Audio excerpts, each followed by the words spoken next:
Welcome to another episode of the Billion Dollar Broker podcast. My name is Ross LeCain. I'm bringing my 25 years industry experience together with leading experts around the globe to give you the insights on how to live a better life and grow a profitable mortgage broking business that you are proud of. Today we have Ben Kingsley, the Chief Growth Officer and founder of Empower Wealth, one of the top 25 brokerages in the country. Welcome to the Billion Dollar Broker. Today we have Ben Kingsley, the Chief Growth Officer and founder of Empower Wealth. Empower Wealth is one of the top 25 brokerages in the country. They've won numerous industry awards, including at the Australian Mortgage Awards, the top brokerage. Ben's a leading innovator. He's an author. He's host of the Property Couch, the #1 property investing podcast. So welcome, Ben. Thanks, Ross. Thanks for having me. Oh, mate. So how are you finding this market? Tell me a bit about the business and what you've done to shift your business during this market. Sure. So we're actually finding opportunity in this market. We're actually employing another 5 brokers at the moment. So I suppose that's an indication of where we find the opportunity. We obviously have a particular strategy around what we're trying to achieve here, and that strategy is around financial transformation. So unfortunately for some households at the moment who may be impacted around the COVID-19 virus and the like, some of the work we might be doing with them might be around just tidying up their money management and making sure that they've got the provisions in place. But there are obviously some more fortunate households which have gainful and solid employment and are in a position to take advantage of the current market. So we basically are moving with where we see the opportunities at the moment, and we're doing a lot of review work, but we're also doing a lot of new work as we see it come into a more of a buyer's market from a property point of view. Oh, exactly. With rates the way they are at the moment, and I can't remember seeing rates as low as they are, like 2.09. That's why. And investment rates, interest only rates, sort of the high 2s. It's just, it's an amazing market, and it's great that you're seeing opportunities in this market. I just want to sort of come back a step, and I've been to your offices and I love your philosophy. I'm a big fan of Simon Sinek's work in terms of start with why, and it was obvious when I walked into your premises and in meeting with you and talking to you, you've got a really big why in your organization, and it's plastered at the front counter. So tell me a little bit about the philosophy and your bigger picture. Well, I think that the backstory there goes back to a New Year's Eve party that I was once at many years ago, and I was starting my brokerage business, and I didn't want it to be a standard brokerage business. You can't create a sustainable advantage or a sustainable business if your only proposition is great customer service. You need to look at other points of difference and unique selling propositions. And, I've always been a big believer in, self-fulfillment in terms of financial freedoms and so forth. So I was at this dinner party and we were having a bit of a chat, and, we were talking about money and managing money. And I said, look, every household has the opportunity to be, to be financially free. And obviously there's always one antagonist at the dinner party, and they're sort of saying, like, every family? And I said, yeah, why wouldn't it be every family? And then he referred to disadvantaged or indigenous families and how that's not possible for them. And I thought, no, I didn't. I said a different word in my mind, but let's just say I said, no, stuff you. I don't believe that's true. I think if we go through, no matter which household people come out of, they have essential and discretionary spending. And if they are attuned to a particular goal or something that they want to achieve, if they were trained and organised and learn how to manage their money and the consequences of the decisions that they make around their money, then over time that household would actually get a result, irrespective of whether it's not, a multi-million-dollar property portfolio, but a sustainable, own their home and have a savings or superannuation amount that will give them a comfortable retirement, that's moved the dial from potentially the life that they've known in terms of being on the poverty line or whatever that looks like. So it's born out of this fundamental belief that every household can make better decisions around money, and then once you organise and manage your money, you'll be able to trap that surplus, and then you'll see the consequences of that surplus. And it sort of rings true about it's very challenging for a lot of people because you've got to be able to build habits and behaviours that are sustainable and lasting. And it's a bit like, if I want to get fit, but I go for one jog and then sit on the couch for the rest of the week, well, there's not a material benefit in doing that. You have to continue to get into a routine and a method. And that's what we're sort of focused in on in terms of trying to build our solution around that and using technology to back that idea. Definitely. And I think that's a great point. And I always say that to a lot of the brokers that I train and, I've had in my business that, there is no such thing as a no, right? It's a no right now. And there's circumstances that they will need to change for it to be able to be a yes. But there's never a flat no, right? There's always a circumstance or something that they can work on to change in their lives, whether it's, getting an employment or putting some more money away or looking after their credit rating or something. There's always some steps that they need to take to make it a yes. There's no sort of straight no. But, coming back to your point, and, I think what you were leading towards is, that strategic advantage that you have created, and that excites me about your business. And you touched on that technology and so forth that you've implemented in this business, because to me, you guys are miles ahead with your whole business model that has numerous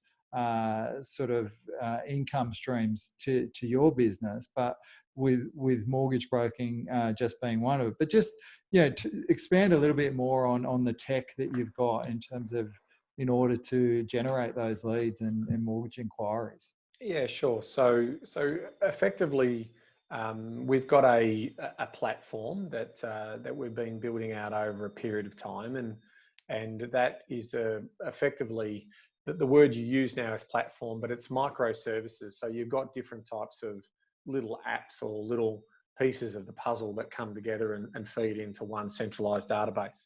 So we have our marketing and CRM software, which we use an American software solution called Infusionsoft. We adopted that based on some of the best individual marketers and money coach marketers and all of that around the world who tended to adopt that probably back in 2009. And so that does our general marketing and name capture. In addition to that, it does some of our workflow work. We're an AFG broker, so we also aggregate through their Flex platform. And so our platform is a bridge to the central database around money management, and we've got a money management solution we call Money Smarts. It's part of the second book that we wrote, and so it's a rules-based money system that helps you organise and track that money. And so coming back to your point before, we agree not everything is a no, right? It's just not now. And so we need to, get you money fit to be able to do that. So we, all roads lead to our platform, and it's called the My Wealth Portal.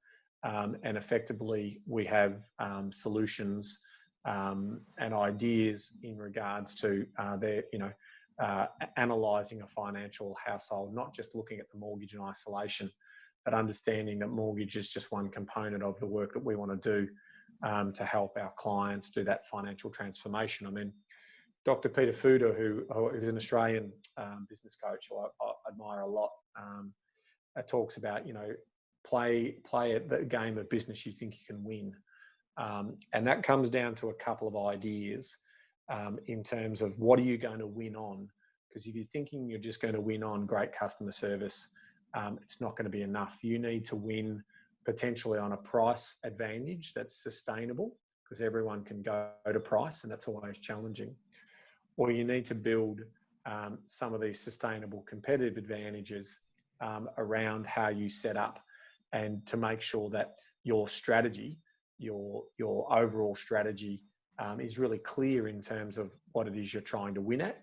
And if you know that there are, not everyone can go and spend $1 million on building a platform and putting all those things together, you've probably got a little bit of a competitive advantage, or at least a first mover advantage in terms of putting that stuff together. So we don't think about it as spending money. We think about it as an investment to continue to identify opportunities to help our clients. So when you're talking about a mortgage customer, you're talking about someone who, again, the mortgage is critical for owning the asset, whether it be our owner, occupier, or investor.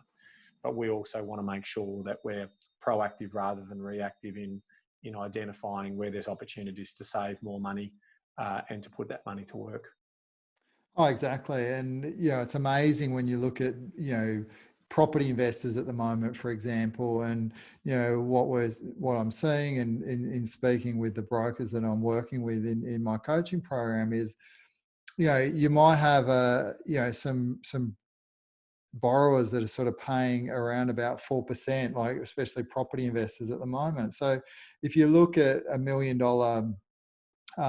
portfolio, or some of our clients have $2, $3, $4 million portfolios, but that 1.5% savings to get them down to a rate of sort of high twos or whatever, that's $15,000 a year. Multiply that over a couple of million of lending, we're talking about $30,000 on a $2 million portfolio just in savings. So, to free that up to other investments or to leverage into further property is an amazing saving. So, it's no wonder that you guys are so busy doing loads of refinancing and restructuring at this point. Yeah, and I mean, one of the other advantages for us is back in the day when I was first starting out in the business, we spent a lot of time in building out a cash flow model simulator, and that is certainly bode well for the property plans that we build. So coming back to the type of business that we are, we have property advisory services, we have mortgage broking, we have financial planning, and we have buyers advocacy work, all focused in on our bias towards residential property to help our clients get ahead. We do direct shares, and we manage about 130 million in FUM. And that's growing quite quickly as well at the moment. So it's about, we made the conscious decision that you can't be a jack of all trades and master of none, right? So what we're trying to do is we have specialist advisors, and as we diagnose the customer's needs, we go about a program of putting a plan together and executing on that plan as part of our 5-step process, which is clarify, evaluate, plan, implement, and manage. And that's, again, put us in really great stead in terms of how we can, show a value proposition to our customer and see that we're not here for a transaction. We're absolutely here for building a relationship and making sure that, that customer can remain with us, and then we can move the dial on their cash flow position, and then move the dial on their wealth position. And then ultimately, as they pass through the accumulation phase and into the retirement phase, that $30,000 that you're saying in savings, or 15,000, whatever it is material, and that will accelerate the pay down of that debt. So the customer lives off the passive income that they've built on the side of, and they've also had a good life. They haven't worried too much about their property story, because property shouldn't take more than sort of 10 hours a year to manage. If you've got a good property manager in place, and so from that, it's a passive wealth vehicle to the side, and they can focus in on building out their own journey, their own story about family and career, and in terms of what they want to do. All right. I mean, that's great. And I love your point around that just good service isn't going to cut it, right? And I've been saying this for a while in terms of, a lot of, 5-10 years ago, it used to be all around that Kaizen, making sure your loan process from application to settlement was done nice and well, and that was enough to sort of put you as a top broker. And what we're seeing with the advance of technology is many brokers are having that fantastic service between that, because there's fantastic technologies that allows people to seamlessly provide that service. So as you said, it's how can we be strategically, have that strategic advantage, not only in the upfront space, but, become a real advisor and look after them after they've got their mortgage as well, and continue to be part of their story. So it's not so much about the transaction having a smooth transaction, because even if you do it well, 95% of your competitors are going to be doing it well. So it's that front piece, which is what you've done in terms of developing that tech, but also in the back end in terms of, well, how do I look after them going forward and touch base and ensure that they're achieving their goals that you've set out for them? I think you make a really good point there, Ross. I mean, what we've been talking about is two things, and Harvard Business School have a really clear view on this. And one is, we were talking before about your strategic positioning in terms of creating a unique value proposition. What is it? And doing things differently to deliver value compared to your rivals, right? So that's really important. And so you're making choices in that in terms of there's trade-offs. Could we be a great property management business? Well, what's property management got to do with financial transformation? Not necessarily a perfect line fit. So you've got to make decisions around that in terms of how you can add value. And then what you were just referring to then is what we refer to as operational effectiveness, right? And so that's, assimilation, obtaining and extending best practices. So, having, great workflow, Kaizen approaches to things like that. And that can be best summarized as, doing things better and better, and that's through validation and executing of that. So you put those two things together and what business that you're in.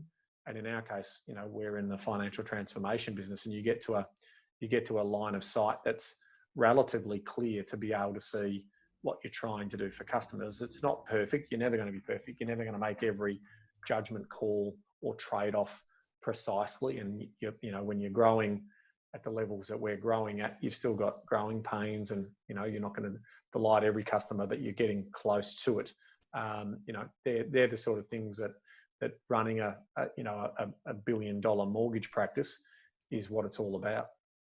Oh, definitely. And I always say you grow to that point where you outgrow your systems, and then you have to break them and redevelop and keep progressing. So it allows you to provide that fantastic service to an ever growing client base. Yeah, I mean, I started off by myself, and then one assistant, and now we're moving upwards of 60 people in the firm. So you're absolutely right, and we've gone through stages where we've had to break it and rebuild it. We've had to get managers in different seats, and we're going through that program at the moment where for us to continue to keep servicing the level of inquiry that we're getting, we potentially need to bring a layer of management in, even though we've got a really flat structure, to try and make sure that we're supporting the advisors and the left hand's talking to the right hand. So when you're doing a sort of operation like we are, you want to make sure that the buyer's agent knows exactly what's been said by the mortgage broker, to be able to ensure that everyone's on the same page. And you train to that, but of course it's like going into a hospital and the 5 different doctors come up and see you and they keep asking you the same questions. You're like, yep, that's right. Yep, no, exactly like the other person did. But ultimately they're doing that to save your life and not make a mistake. And so, you're trying to build systems in there that accommodate that without frustrating the customer as well. And so there is definitely a little bit of trial and error, but once you sort of get that formula in the right way, you potentially get accelerated results. Oh, definitely. And, I know for us in our business, just going through that process and constantly reevaluating, you can really just turn the dial, because, for businesses, like yours, it's not so much about the leads coming in. From what I know about your business, you could really turn the dial and write a lot more business. But for you, it's around managing that growth, which is obviously, while you're on the lookout for 5 brokers now, and you want to have that sustained growth. So how do you sort of turn the taps on and turn the taps off? That's challenging. We don't like to put a sort of a waiting list sign up on our website. So we try to manage that through best practice around looking at who's got the resources and who's got the time. So we've got a round robin system that allocates out the new inquiry. We potentially put a few more hurdles for potential inquiries to jump through before they actually get to see us, in terms of giving us their details prior to attending. And so we can potentially wash out a bit of the tire kickers or people who aren't necessarily serious. So we're using technology as part of that process. But I wouldn't say we're perfect at it, but we tend to try and get that balance right between tracking the level of activity that each advisor's got going at the time, rather than, as you say before, we're not in the business to be the biggest brokerage in the country. Make no mistake, we're not interested. The fact that we're in the top 25 brokerages is a nice thing. The fact that we may get to $1 billion in lending in the next few years is good. But again, we don't see ourselves as a brokering business. And I know that sounds a bit weird, but it's a cog in the wheel. And so we will make sure that we will bring brokers on because we feel like we can help customers save more money, or we can help customers sensibly leverage into a productive asset that can move the dial on their situation. So we won't just rush into, we're not a vanilla business that just churns people through for the sake of that. So we've always been really cautious of that business model, because we know, yes, as you say, we've got literally tens of thousands of people on our platform, and we're methodically working through that list of inquiry to see the ones we can help, and when they want help, as opposed to just churning out hundreds of $1 million in settlements a month. Yeah, definitely. Because again, it comes back to your why, and it comes back to that transformation that you want to make for clients. So if you're just having that sort of, approach where you're trying to write as much as possible, you're not going to achieve your number one goal. So it all comes back. So I love that. So in terms of, we were talking, and you've got an interesting way of onboarding your brokers where they sort of walk through some different levels. Do you want to just sort of give us a little bit of information on how you sort of induct your new brokers and the levels they go through? Sure. I mean, this comes back to a bit of learning and trial and error, right? I've, in the, what is it now? I'm coming up to 15 plus years of doing this, and I've had contractors, I've had, salary brokers. I've never done the subcontracting broking model, but I've definitely had contractors who have come into the business. I've hired experienced brokers, and I've also hired high for attitude, trained for skilled people. And great people are your business. The culture that you set is reflective of the selection process you make in with your people. And so we're starting, on reflection of all the great things we've done and the misses we've had and the learnings we've had, is we're embarking on this new academy idea whereby you will, the first layer is high for attitude, trained for skill. So you may not have any mortgage broking knowledge, but you'll come in and you'll sit in one of two seats, and that is you'll sit in the support seat for brokers, which is the front end. So that's things like valuations, pricing, doc collection, and potentially, running assessment calculators and so forth, as part of your initiation into the business. And the other part is the settlements area. Now, you do come in firstly in settlements. I probably should have said that first. The settlements area is where you see the back end process. So you get to run a seat, which means that you're managing files that are coming from formally approved into settlement, making sure all the documentation's lined up, all of the docs are certified correctly, and the settlement takes place, and then the post-settlement care, which is making sure the offset accounts are set up and you've got the loan structures and the client's happy. So that's where you start. Then you move into that front side after 6 months. So there's 12 months or more, depending on how quickly you're progressing in regards to the academy and learning your craft. And at that time, we also want you to be starting your diploma and at least getting Cert 4 through that period. The second 12 months, you become what we call a caretaker broker. So you're potentially doing reviews, doing the analysis for the broker, and then advising the broker in terms of what insights you've seen and what analysis you've been able to glean out of that information to see whether there's a different way in which you can help that customer. And then you become, after you do that piece of work, you become a broker. That's usually about 2 years in the making, and you would start with some of our outbound activity, contacting potential refinance prospects on the platform, and then ultimately you become an investment savvy mortgage broker where you are getting leads from the property advisory team, and you're doing the analysis work in conjunction with the property advisor around the mortgage strategy and structure.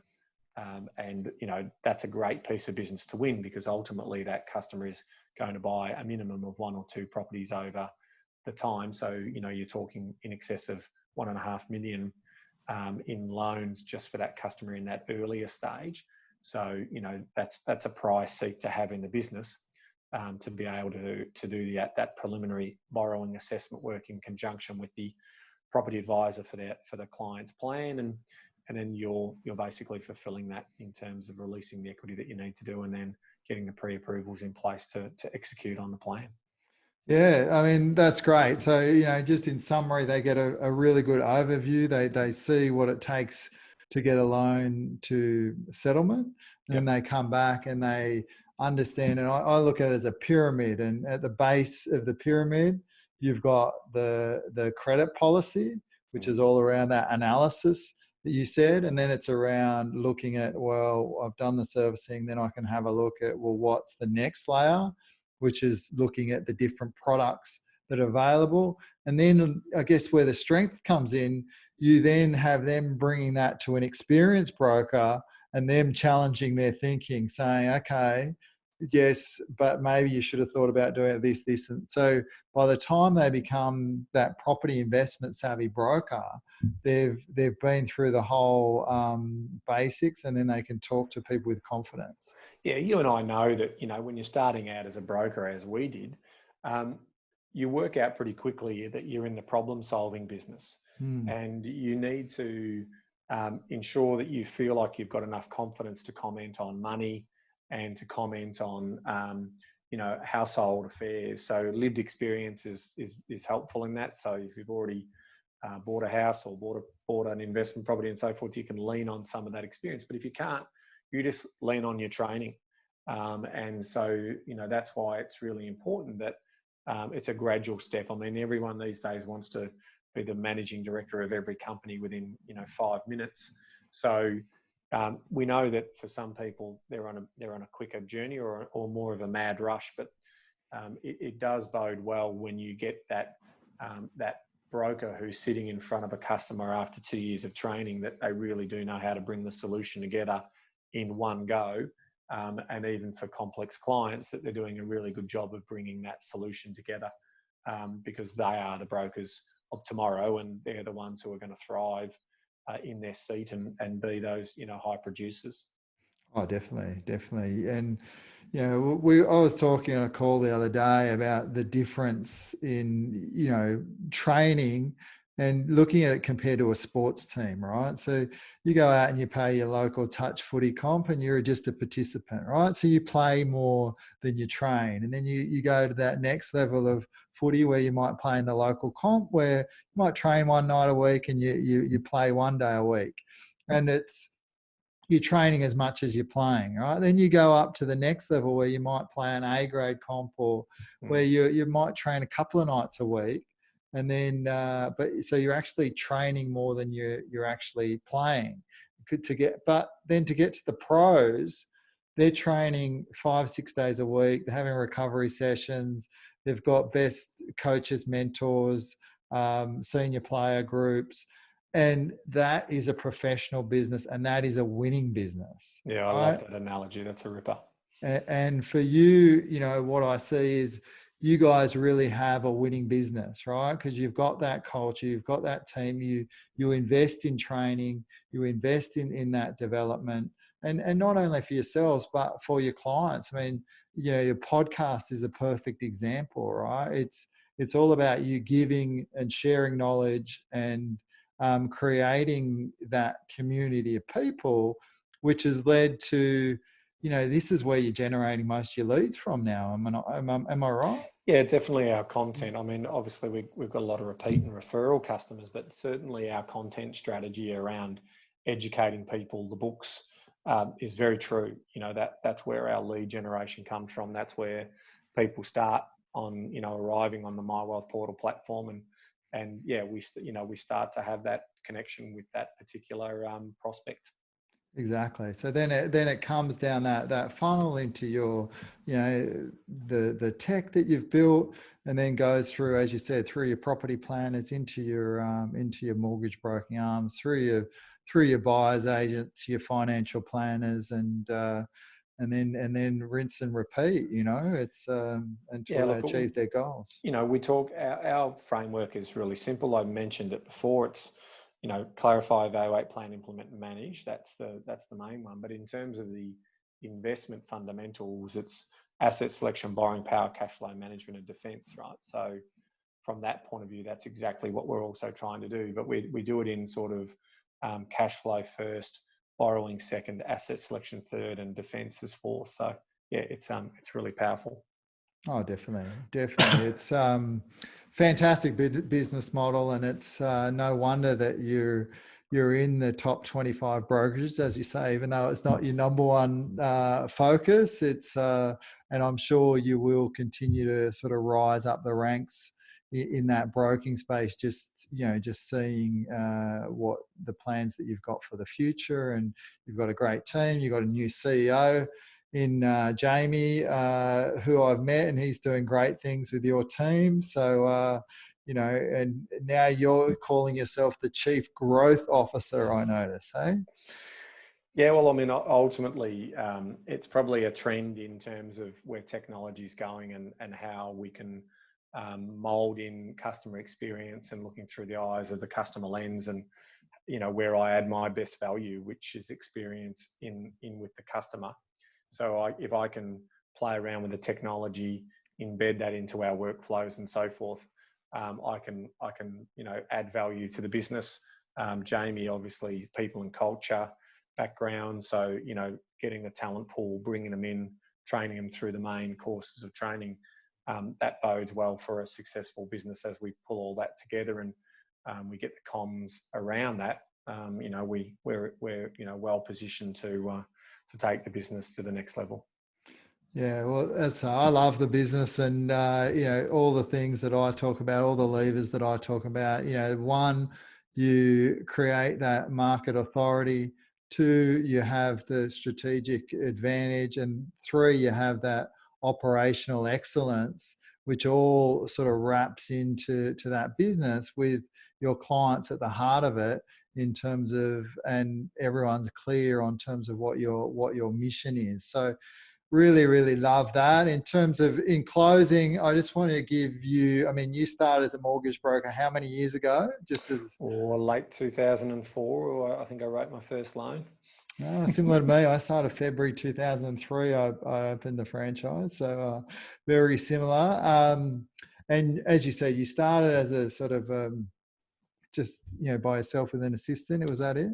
Yeah, or just I originally had a mortgage choice franchise too. Mm. So back in, I think I took that on in mid 2004 and did my training, and then sort of settled my first loan I think in October of 2004, and then moved across and set up Empower Wealth pretty quickly, in about sort of 24 months after that. So yes, it was a pretty quick movement across to what I wanted to do. They wouldn't let me do property investment advice, so I knew, whoops, I'm in the wrong business here. I always wanted to, property is a game of finance, right? So I always knew that I wanted to play in the property side. Yeah. And so I did my apprenticeship through Mortgage Choice and came out the other side. Exactly. So looking back, for a broker that's sort of aspiring to be where you are and to be $1 billion broker, what are some of what would be some of your tips for them, just in closing? Yeah, look, I think business is three things. It's great people, making sure you build great people around what you're trying to execute on, and the two other critical things for me is we're talking about judgment calls and trade-offs. So what business are you in? What business are you not going to be in? That's your trade-off piece. And the judgment calls are around what knowledge do you have that you're making those decisions on. Some of them are gut, I get it, but as you get bigger and bigger, you should be making them based on data and insights around you have on your customer. So if you can make more right calls than wrong calls, because don't worry, we all still make some wrong calls every now and then. But if you're doing those three things right, bringing great talent in and, making the right judgment calls and basically trading off on what you are going to be and what you're not going to be, you'll build a great small business, which will eventually be more than that if you want it to be, which become a large business. Excellent. Well, thanks very much for your time, Ben. I know you're a busy man with all these, really 5 businesses in one. So, really appreciate your time and sort of giving back. So, you find Ben on Power Wealth, listen to his podcast, and if you're a broker, he's got some jobs going. So he's got the leads to look after you. So thanks again. And Thanks, Ross. it's been really good. Cheers, mate. All right. So if you want to follow this, please subscribe to the $1 Billion Broker podcast on any of your podcast channels. We also have a Facebook group, the $1 Billion Broker. So reach out and ask to join that group. And I look forward to talking to you again soon.